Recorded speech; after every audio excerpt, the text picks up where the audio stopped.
It's been a longer than usual winter break, but the 2024 Asset Alliance Group Scottish Rally Championship season finally kicked off with the McDonald and Munro Speyside stages based out of Elgin. Over 90 cars were on the entry list, including 21 Rally 2 or R5 cars, all lined up behind 2023 Speyside winners Finlay Retson and Paul Beaton. Yeah, very excited. A bit of pressure as well running car 1, so we'll get these two Cooper Park stages out of the way and get into the proper rallying then. The chasing pack reads like a who's who of Scottish rallying, with 3 former champions and a supporting cast of rapid competitors capable of running at the front. Yeah, it's been a while. I think 2019 was the last time I was doing the championship, last time I was here as well, so yeah, looking forward to it. Yeah, I'm excited and nervous and the usual Cooper Park, pre-Cooper Park feelings, but yeah, I can't wait. I have 20 plus R5 cars out on this event. We just hope we can mix it with some of them. Yeah, no, I'd say the championship was amazing last year, so it's good to be back. 6 stages would make up the first half of the day, kicking off with the traditional 2 blasts of Elgin's Cooper Park. And first to shatter the silence of the park were Retson and Beaton. 6th after SS2, the new Polo was equal fastest in SS3. Despite getting the worst of the slippy conditions, they then set 3 second fastest times in a row to lead by just 3 seconds at second service.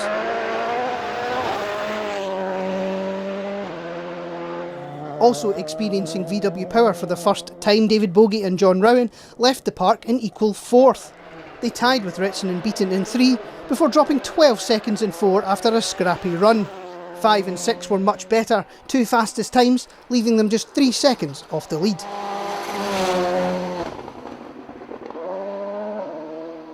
Off to a cracking start, Scott Beattie and Peredur Davis were 3rd equal after Cooper Park and continued to run well in the difficult conditions. Heading into second service, still tied for 3rd place.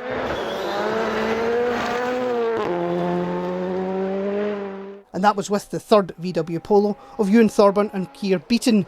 The 3 times former champion had been 3rd outright after stage 5 before a small off in 6 dropped them 14 seconds to the Fiesta.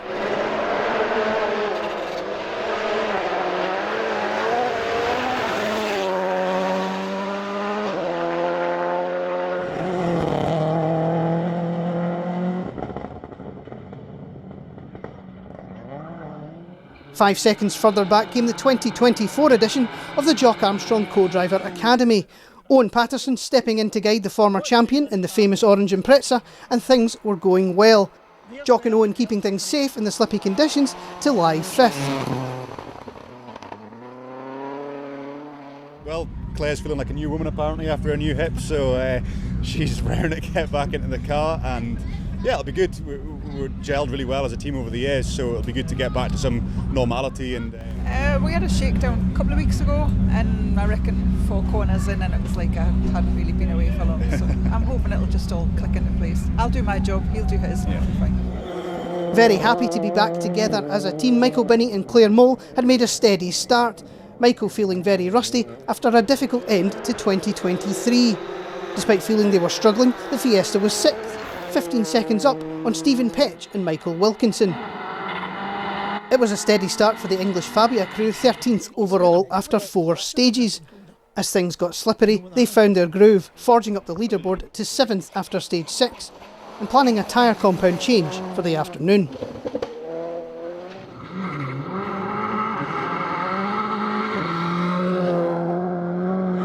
Bruce McCombie and Michael Coots had 1 goal for the Speyside, survived Cooper Park with no dramas. With that goal achieved, they set about continuing to learn their Fiesta. 15th after 4 stages, they were another to climb the ranks in 5 and 6 to lie 8th in the SRC at second service.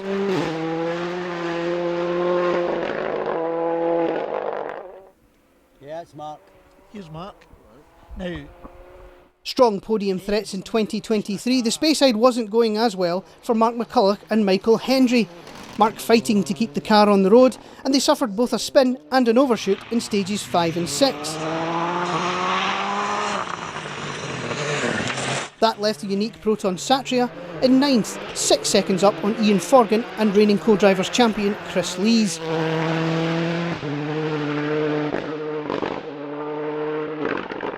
Are you excited for today? Yeah. Looking forward to being back on the Scottish gravel? I don't know. I'm worried. You're worried? Yeah. Everybody's nervous. Is that the same as nervous, or is that different? Worried? That's like nervous is here, worried's up there. Yeah. I totally get that. Yeah. I like that. Yeah. But you'll be fine. You've got a good co-driver with you, so you'll be Championship winning co-driver. That's a very exclusive club, you know. Yeah, and I've got the championship winning gloves. So I don't really have any excuses. Back on the Scottish gravel for the first time since their big accident on the 2022 Snowman, Ian was understandably rebuilding his confidence. Top 15 times on every stage was still a good way to kick off the return to the SRC, and the Fiesta was 10th at the halfway mark.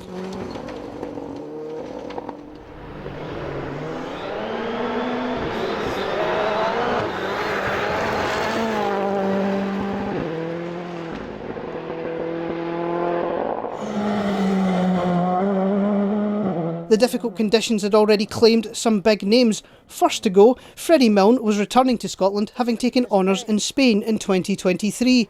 With Max Freeman alongside, the Skoda man was lying 5th until this happened in stage 5.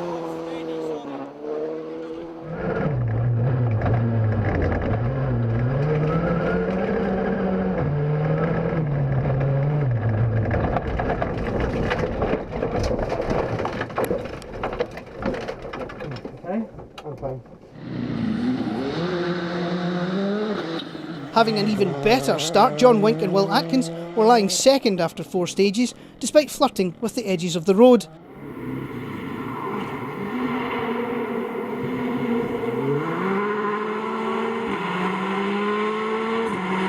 Unfortunately, they also found a ditch in stage 5, damaging the radiator and forcing them out.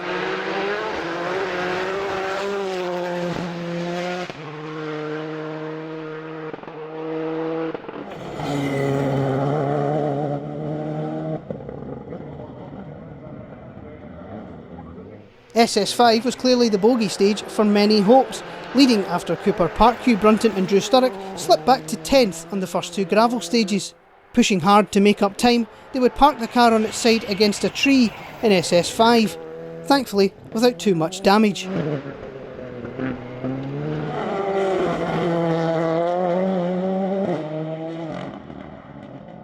Another Fiesta crew returning to Scottish gravel after a big Snowman accident, this one in 2023, Scott Macbeth and Dan Forsyth had nevertheless made a strong start, lying 6th after 5 stages. But SS6, it would go wrong, parking the Fiesta in a ditch right in front of the spectator area. Especially awkward for Dan on his home event, as half the crowd seemed to know him. Yeah, it was just the first car in. I was seeing where all the slippy bits were, so we lost a bit of time in the first one, but I'm not too sure about that. So yeah, if we can get through them two, yeah, that's the aim. I think get to the end of the rally. There's a lot can catch out in them 2 stages, so that's right. If we can get to the end, we'll be happy. Yeah, good. Yeah, really enjoying it. That last stage there was really difficult. It was really like muddy and grass and and wet in the stage, so it was difficult. But no, it was good. Car's going really well, and yeah, enjoying it. Yep. I saw you lost a bit of time on one of the stages. Did something happen? Yeah, it was just a really scrappy stage, to be honest. We just couldn't get into it at all. We were going too deep into junctions and having a handbrake round. So yeah, I think it was just more getting back into 4-wheel drive and gravel again. But yeah, the times have been good since then, so we'll just keep on pushing, and yeah, everything's good. Yeah, good. Just getting to grips with the car and everything, but no, the times are good. So just need to finish the rally now. Yeah, how did you find those last group of stages? That last one at the bin, it was really, really greasy, like horrendously greasy. But we just Pedro was keeping me right, just drive it and get through it. So we got a reasonably good time as well. So yeah, good. Stages are really slippy, so we're just trying to stay in the middle of the road and try not to get into too much bother. We had to be off on that last one, so Yeah, enjoying it. Just taking a wee while to get back into the swing of things. Yeah, hard tricky. It's all muddy, so it's obviously very muddy and very slippery. It is. That last stage especially was really bad, but it was really green in the middle. She had to stay middle of the road, but we had to be off. But it is what it is. So yeah, we'll keep going. I think your times are okay though. We're not too far away, so 5 years out the gravel, so it's not been too bad, to be honest. I think we're doing okay. We're still in with a shout, so lit a few surprises in this rally, so see what happens and see how Owen and I will perform in the last, three stages, yeah. So, how did you get on with the last one? A bit sticky in that last one, you know, like first couple of corners I slid wide, just the state of the stage, and then it kind of knocks you back, and then grip, and then not grip. It flipped onto so many different roads. You're 1 minute you're good, 1 minute you're bad, so quite a tricky stage, but I crashed out there years ago and that was in the back of my mind as well. Yeah. So today that was a wee bit air of caution. So get through that one on, we're fine, let's go.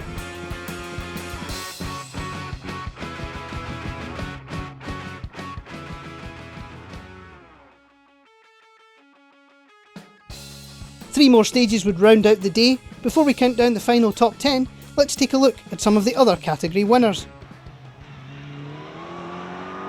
After a rough 2023, Aileen Forrest was back with a new approach for this season. With husband John alongside as usual, it clearly worked, building back her confidence on the way to 56th overall and top lady driver. Out for the first time in Scott Peacock's MG ZR, Lewis Haining and Johan Anderson would take top honours in the Moats Offshore Juniors. The MG pilot briefly visited the scenery on the middle loop, but was happy with 46th overall by the end of the day.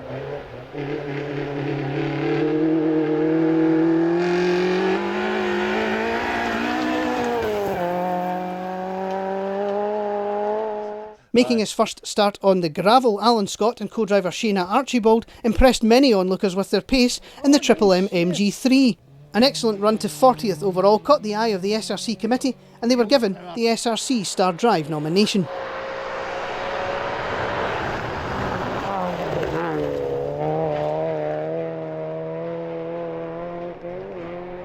.33rd overall, Gordon Murray and Peter Carstairs guided the big escort to the first Hado Energy Super Seniors One of the Year, despite a couple of spins during the day.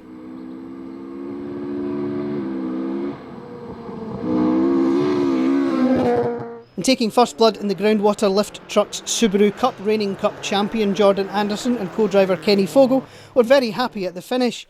The red Impreza was seen at some properly sideways angles during the day, on the way to 30th overall.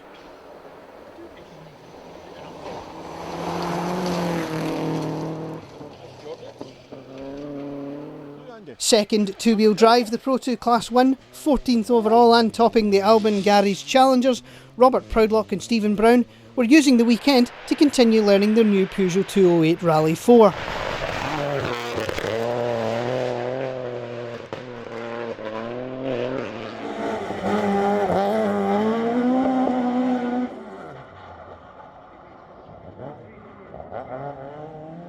Making a return to the gravel after some time away, Greg McKnight was reunited with Harry Marchbank in the immaculate yellow Escort. Despite a small misfire out of tight corners, Greg and Harry were loving life, finding the car really suited the stages, on the way to 12th overall at the finish, and the G&M Mechanical Services two-wheel drive category win by 36 seconds.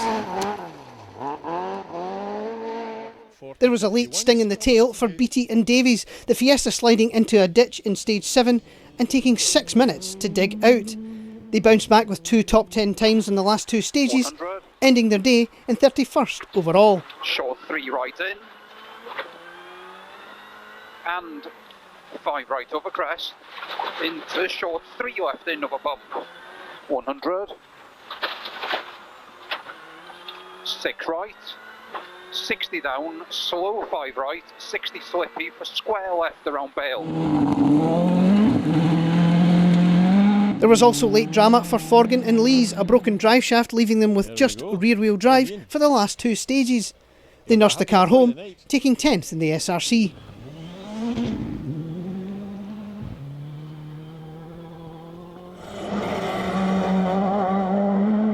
Making a move into the top 10, Willie Patterson and Tom Hind were 66th overall after a spin in Cooper Park. The rest of the day they got quicker and quicker, eventually sticking the Asset Alliance Group Skoda into 10th overall and 9th in the SRC.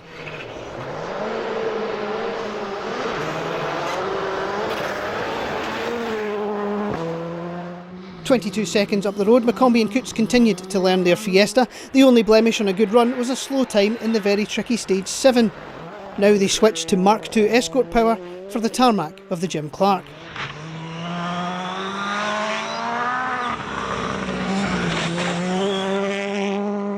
After some head scratching in service, McCulloch and Hendry had found something in the car setup, and they set 3 top 10 times in the last 3 stages to jump up from 9th to 7th in the SRC by the finish.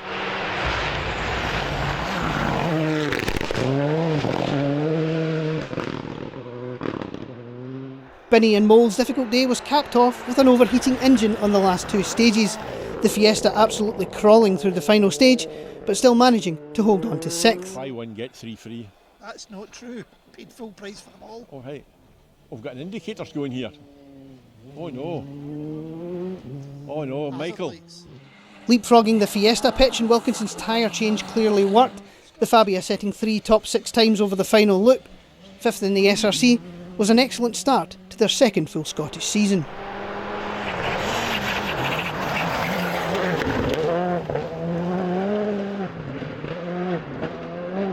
Armstrong and Patterson were over 30 seconds up the road in the 4th SRC position, a good debut in the passenger seat for Owen, and a solid result considering the number of Pro 4 cars around them.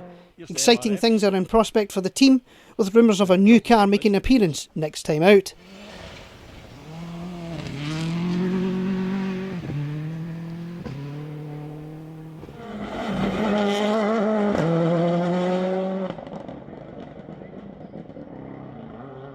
Not registered in the SRC but really impressing on his gravel debut, Rallycross star Patrick O'Donovan and co-driver Jack Morton guided their i20 R5 to 4th overall in the rally. An excellent performance, and hopefully we see them back in the forests again.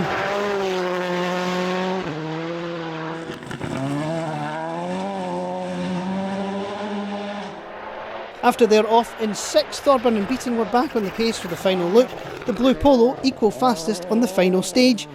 Ewan reckoning the off cost them any chance of a win, but satisfied with 3rd after 5 years away from the gravel.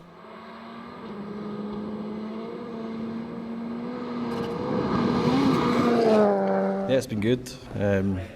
Obviously built up slowly and had a wee off in stage 6, but after that it was pretty good, so happy with 3rd overall. Really good day.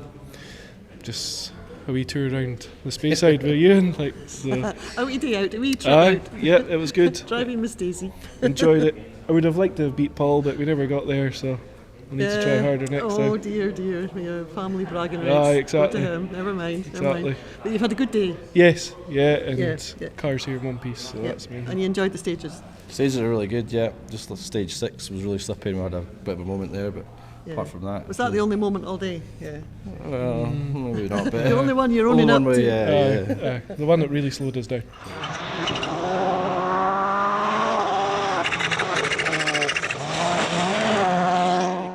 In the battle for 1st, the slippy conditions would prove to be the big factor. Running first on the road, Ritson and Beaton were getting the worst of it and decided to keep things safe rather than push too hard.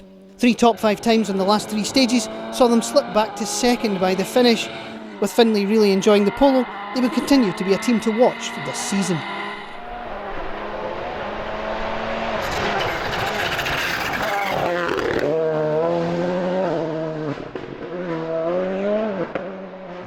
Ewan and David are the boys that I used to look up to when I was in the Junior 1000, and to be on the podium with them there is quite an honour, to be honest. But you sometimes forget the experience you've got when you're battling with them. But yeah, I should be pretty happy with 2nd. Yeah, you should. And everybody was saying to me when we were going around interviewing today, I don't know how that guy goes so quick. So you're obviously you're winning some admirers there. So yeah, the car, that's the 2nd time driving that Polo, and it just gives you confidence every time you drive it.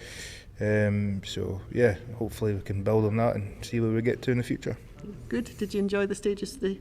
Yeah, I did. I really enjoyed the morning, and then the two middle ones kind of put me off a wee bit because they were in the grass and under trees and wet. So I had a few moments in them too, and yeah, it kind of just threw me off a bit. But we were still second, so we're pretty happy. Yeah, good. Paul, how was it from your side of the car? Yeah, it was good. I think Finlay drove really well today. Impressed me on the early gravel stages. I think, like Finlay says, the middle two were very slippy. Kind of put us off our stride a wee bit for the afternoon, but the stages are always good at the Speyside. It's probably one of the better rounds of the championship. Everyone really enjoys coming here, and I know Neil and the team have had a bit of work to do this year, and all credit to them for getting it going and getting it running and giving everyone a good day's sport. But taking the win by 19 seconds and making it 3 polos on the podium, Bogie and Rowan really found their groove in the final loop, setting 3 fastest times, an 11th Speyside win for David, and a perfect start to their season.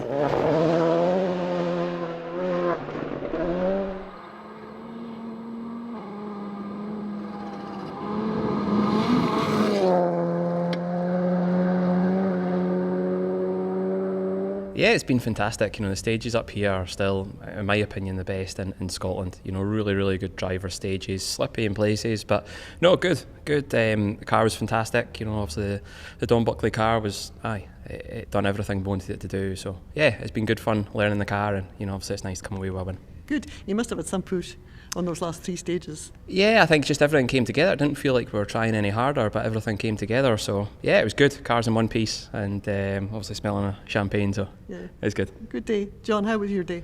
Today was a great day. We love coming up to Elgin to this rally. It's probably, like David said, it's probably the best for us in the country. And David drove really well, and it was just good fun all day. And the rally ran like clockwork, which makes it a lot easier for a co-driver. So we had a great day. Yeah.